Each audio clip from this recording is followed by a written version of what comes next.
From space, the night side of Earth should be perfectly, completely dark. A planet turned away from its star, its surface hidden under a blanket of snow. But it's not dark at all. Scattered across it are billions of tiny points of light, glittering like embers that refuse to go out. And nearly every one of them is us. 10 years ago, NASA captured this glowing map for the first time. We just rebuilt it from today's data, and comparing the two reveals a planet that has been quietly changing in ways you would never guess. Our homes, our streets, the cities we built, seen from orbit, they fuse into one glowing map. The unmistakable fingerprint of a living civilization pressed into the face of a planet.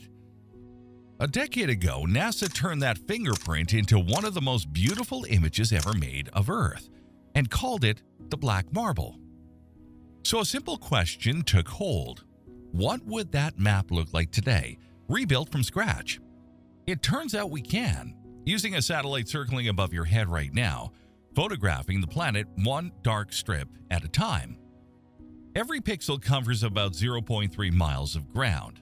This is the black marble of the present day, and hidden inside it are millions of stories.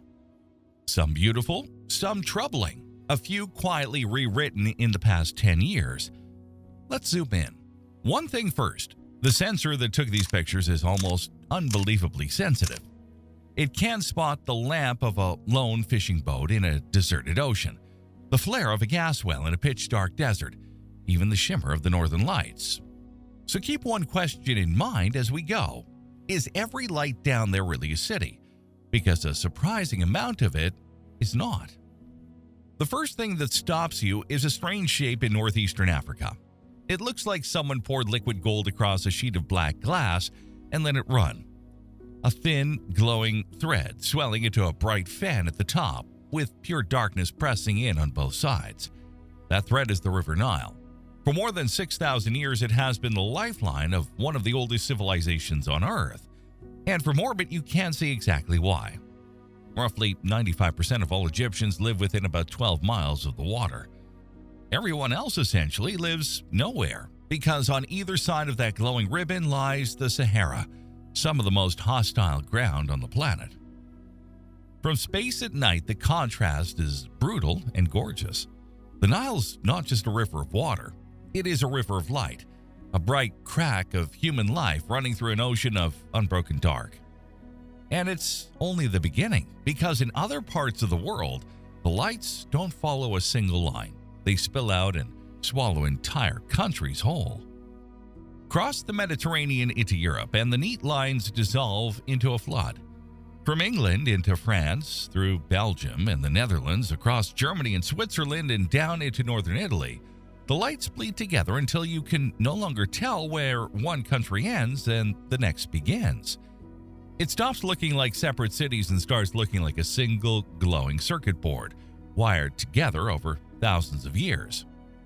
In places like the Po Valley of northern Italy, the glow grows so intense that individual cities vanish, melting into one continuous sheet of light. But this is where the map plays a trick on you, and where the past decade gets interesting. Look closely, and parts of Europe are actually going dark, not from decline, but on purpose. Cities have been swapping their old orange lamps for efficient white ones and switching off streetlights after midnight to save energy and claw back the night sky.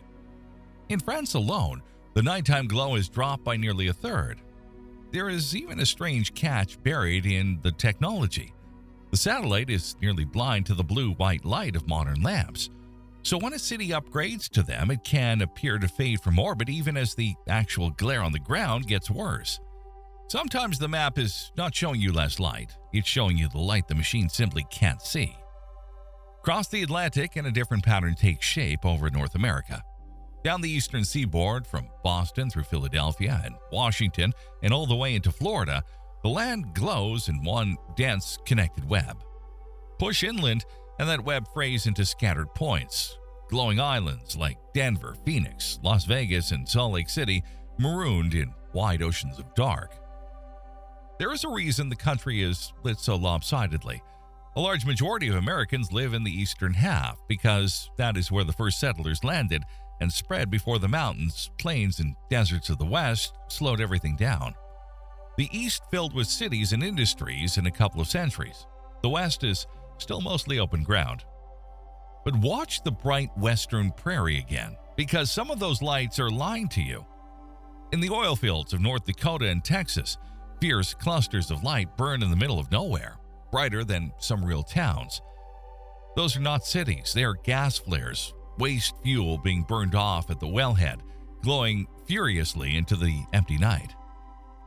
From orbit, industry can shine as brightly as a metropolis, and the United States now blazes brighter in total than any other nation on Earth. If Europe shows you how dense humanity can pack and America shows how fast it can spread, nothing captures the sheer scale of us quite like India. The subcontinent doesn't just glow, it roars with light. Across the Indo-Gangetic Plain, one of the most fertile stretches of ground on the planet, the lights run almost unbroken from Pakistan clear through to Bangladesh. Roughly 1 in every 6 human beings alive today lives inside that glow. Cities like Delhi, Mumbai, Kolkata, and Hyderabad swell into enormous knots of light, each one holding tens of millions of people. And this is where the past 10 years show up most dramatically. Go back a decade, and large patches of rural India were simply missing from the map, too dark to register.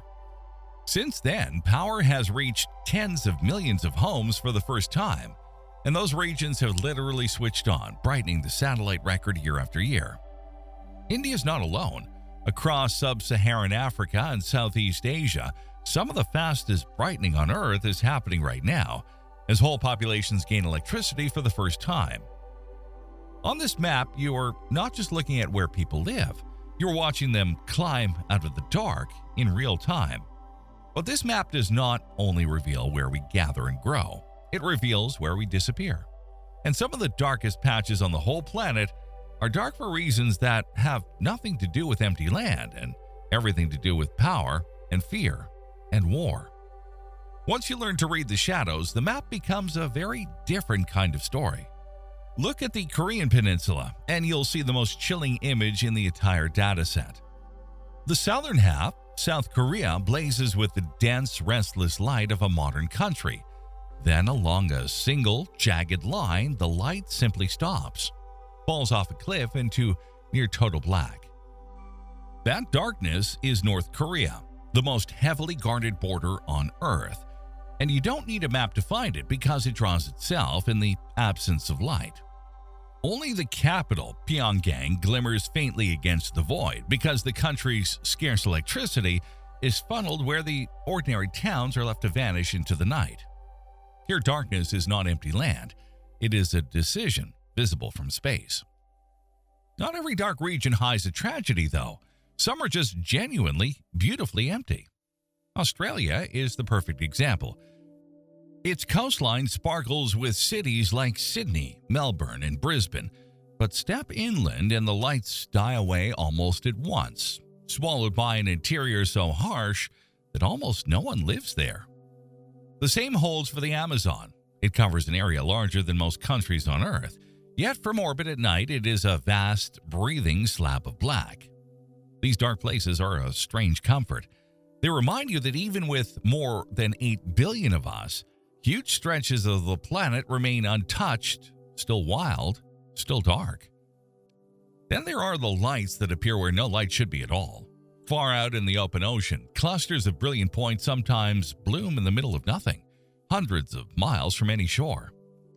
In the Arabian Sea, entire constellations of them drift across the black water. They're fishing fleets, boats rigged with powerful lamps to lure squid and fish up toward the surface, glowing so brightly that from orbit they can be mistaken for floating towns. It's one of the eeriest sights on the map, a city that exists for a single night, then scatters and is gone by morning. But some lights vanish for reasons that are far harder to look at. In recent years, parts of Ukraine have been going dark across the satellite record as strikes tear apart the power grid and whole cities lose electricity overnight. Around Kyiv, Kharkiv, and the southern coast, the glow has dimmed again and again. Repairs bring it flickering back, and the next strike snuffs it out. From space, you can watch the toll of a war written as darkness creeping across the land, a shadow now spreading over parts of Iran during its own latest conflict. And then, just above that wounded darkness, one enormous light refuses to dim. Moscow, among the largest cities on Earth, burns fiercely against the void. Its ring of circular roads glows in a way that looks almost unreal from orbit, like the crater of some vast artificial meteor blasted into the surface of the planet in light. Pull back and take in the whole glowing map at once, and it reveals something far bigger than geography. It reveals how fragile and how small we really are. 8 billion people, our entire story, crammed into a thin, flickering film of light clinging to one small world. And that map is not fixed. It breathes. Every single night it shifts, a little brighter here as a village finds power, a little darker there as a war or a policy or a new kind of lamp takes hold. It's the most honest portrait of our species ever taken, glowing and volatile and alive. Because that is the part the lights make you feel in your gut. Beyond that fragile glow, in every direction lies the true darkness of space, vast and cold and almost entirely empty. Our little fire is precious precisely because of how much night surrounds it. And that same sky has its own rare fires waiting for us. Cosmic events so extraordinary you'll only catch a handful of them in an entire lifetime. We counted them down in every rare cosmic event you'll see in your lifetime. Watch that one next.